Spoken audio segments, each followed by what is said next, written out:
BYC کو اگر ہم دیکھیں، بلوچ یکجہتی کونسل جو نعرہ لگاتی ہے، یا BLA کا بھی یہی نعرہ ہے کہ جی بلوچوں پہ ظلم ہو رہا ہے تو ہم اس ظلم کے دفاع میں لڑ رہے ہیں، متحد ہو رہے ہیں، تو یہ بھی عصبیت جاہلیت میں آئے گا؟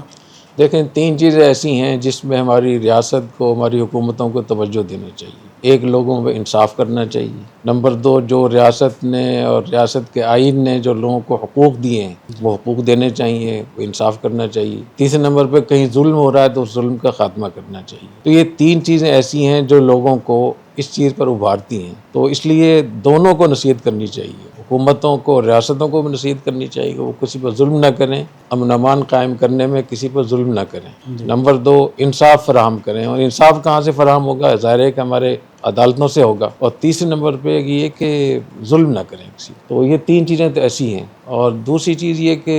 تنظیموں کا آپ نے نام لیا ہے، میں اس بارے میں اپنی ایک ذاتی رائے یہ اس میں بتا دوں، جتنا میں دیکھ رہا ہوں ان حالات کو،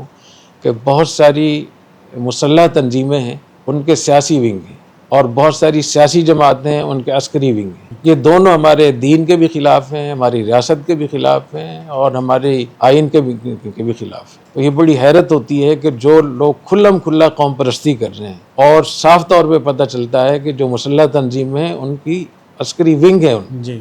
اور یہ جو ان کی جو احتجاج ہو رہا ہے، جو نام مختلف لوگوں نے رکھے ہوئے ہیں، یہ ان کا سیاسی عسکری تنظیموں کا سیاسی ونگ ہے۔ تو شریعت میں ان دونوں میں کوئی فرق نہیں کرے گی، دونوں کا گناہ ایک ہی ہوگا۔ اور بالکل ایسے محسوس ہوتا ہے کہ اس غلط فہمی میں کہ جو لوگ لڑ رہے ہیں، جو قوم پرستی کی وجہ سے علیحدگی کا مطالبہ کر رہے ہیں، یا قوم پرستی کی بنیاد پہ لوگوں پہ ظلم کر رہے ہیں، ہتھیار اٹھا رہے ہیں، وہ الگ ہیں، اور ہم جو حقوق کی بات کر رہے ہیں اس میں وہ الگ ہے۔ کیونکہ یہ جو میں نے حدیثیں پڑھی ہیں نا، اس میں صاف طور پہ ہے کہ یغضب لعصبیہ او ینصر عصبیہ او یدعو الی عصبیہ، جو عصبیت کی مدد کرتا ہو، عصبیت کی بنیاد پہ غیظ و غضب میں مبتلا ہوتا ہو، عصبیت کی بنیاد پہ لوگوں کو دعوت دیتا ہو، تو یہ چاہے وہ سوشل میڈیا کے ذریعے سے کوئی آدمی دعوت دے رہا ہے، اس میں حصہ ڈال رہا ہے، یہ شیئر کر رہا ہے، تو شیئرنگ کے ذریعے سے، کمنٹس کے ذریعے سے، یا اس کی فالوئنگ کے ذریعے سے، یا اس کو پوسٹیں لگانے کے ذریعے سے، یہ سب اس میں عصبیت جاہلیت میں شمار ہوگا، اور یہ بہت خطرناک ہے۔ اور جو میں نے کچھ حدیثیں اور مجھے یاد آ گئی، نبی کریم صلی اللہ علیہ وسلم نے ایک ارشاد آپ کا ایسا ہے جو بہت سخت ہے، اور اتنا سخت ہے کہ اس کو بیان کرتے ہوئے آدمی کو تھوڑا سا خوف آتا ہے۔ آپ نے ارشاد فرمایا، من تعزى بعزاء الجاہلیہ فاعظوه بہنی ابیہ ولا تکنو، جو آدمی جاہلیت کی طرف، عصبیت کی طرف بلائے گا یا اس کی نسبت کرے گا، اپنی نسبت کرے گا ان کے ساتھ، تو آپ نے ارشاد فرمایا کہ اس کے باپ کی شرمگاہ کو، کیا معنی کروں اس کے، معنی کرنا بھی تھوڑا مشکل ہے، یعنی اس کو اس کی اپنے باپ کی شرمگاہ کا حوالہ دو۔ یعنی صحیح الفاظ تو یہ کہ اس کے منہ میں اس کے باپ کی شرمگاہ دو، اس کے منہ میں، جس منہ سے عصبیت اور عصبیت جاہلیت کی باتیں نکلتی ہیں اور نسبت نکلتی ہے، تو اس کے منہ میں اس کے باپ کی شرمگاہ دو، ولا تکنو، اور صاف صاف ایسی کہو، کنایتن بھی بات نہ کرو۔ یہ صحیح حدیث ہے۔ تو یہ کتنی سخت حدیث ہے، اور ہماری پوری تاریخ بتا رہی ہے کہ چاہے وہ خلافت عثمانیہ ہو، چاہے وہ خلافت بغداد ہو، چاہے وہ یہاں پاکستان میں جتنی بھی تحریکیں چلی ہیں، جہاں بھی، تو اس میں جو عصبیت ہوتی ہے، سب سے خطرناک چیز وہ ہوتی ہے۔ اس سے ہماری خلافتیں ختم ہوتی ہیں، ہماری ریاستیں ختم ہوتی ہیں، پھر ظلم کا بازار گرم ہوتا ہے، پھر عزتیں لٹتی ہیں۔ تو اب اس تاریخ کو دیکھ کر یہ اندازہ ہو رہا ہے کہ نبی کریم صلی اللہ علیہ وسلم جہاں اتنی ادب احترام کی آپ ایک پیکر تھے، وہاں جب عصبیت اور جاہلیت کی بات آئی تو نبی کریم صلی اللہ علیہ وسلم نے کتنا سخت آپ نے الفاظ استعمال فرمائے۔ اچھا استاد صاحب، یہ جو KPK کی صورتحال ہے، اس میں بھی ہمیں ایسی ہی صورتحال نظر آتی ہے۔ وہاں پہ علماء کرام بھی اب اس کو دہرانا شروع ہو گئے ہیں کہ ہم پہ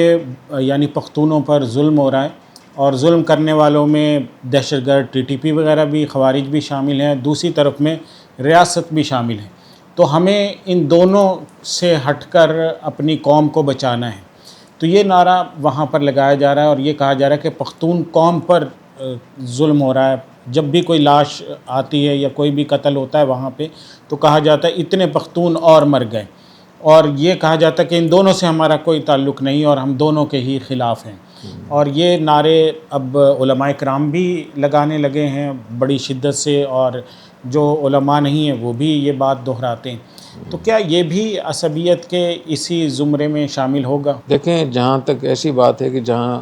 ظلم ہو رہا ہو کسی پر، تو اگر ظلم کی دفاع کے لیے کوئی آدمی بات کرتا ہے تو یہ قومیت اور عصبیت نہیں ہے۔ اور اس کا پتہ کہاں سے چلے گا؟ کا پتہ وہاں چلے گا کہ جب اسی علاقے میں اس قوم کے علاوہ یہی ظلم کسی اور پر ہو رہا ہے تو وہ بولتا ہے نہیں بولتا؟ اگر اس پہ خاموش رہتا ہے تو اس کا مطلب ہے کہ یہ عصبیت کی وجہ سے بول رہا ہے۔ تو یہ جتنی بھی احتجاج اور جلسے وغیرہ ہوتے ہیں گوادر میں، بلوچستان میں، خیبر پختونخوا وغیرہ میں،